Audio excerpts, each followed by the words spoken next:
រឿងព្រេងនិទានដែលតាក់ទងនឹងព្រះអាទិត្យនិងព្រះច័ន្ទមានការនិទានខុសៗគ្នាទៅតាមតំបន់ប៉ុន្តែសាច់រឿងដែលខ្មែរយើងនិយមដឹងច្រើនបំផុតនោះគឺរឿងបងប្អូន3នាក់ដែលមានដំណើររឿងសង្ខេបដូចខាងក្រោមកាលពីព្រេងនាយមានបងប្អូន3នាក់រស់នៅជាមួយគ្នាបងច្បងឈ្មោះអាទិត្យបងទី2ឈ្មោះច័ន្ទនិងប្អូនពៅឈ្មោះរីហៅបងប្អូនទាំង3នាក់នេះមានចរិតមាយាទខុសគ្នាសន្លោះ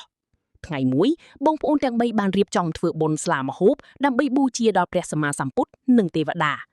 អាទិត្យបងច្បងជាមនុស្សម៉ត់ចត់រៀបចំស្លាមហូបក្នុងឆ្នាំងមាសយ៉ាងស្អាតបាតនិងមានចិត្តជ្រះថ្លាបំផុត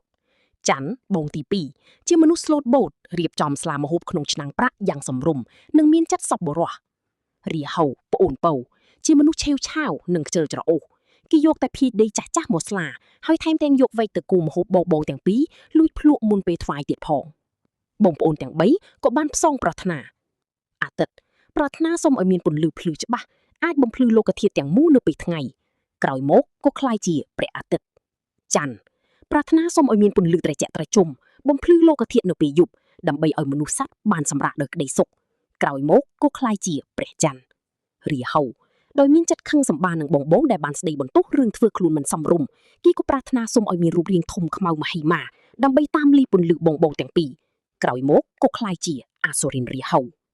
ដោយសារតែការចងពៀតាំងពីជាតិមុនរាហៅតែងតែតាមព្យាបាទបងទាំងពីរនៅពេលរាហៅដេញទាន់នឹងលីព្រះអាទិត្យនោះគេហៅថាសូរីគ្រា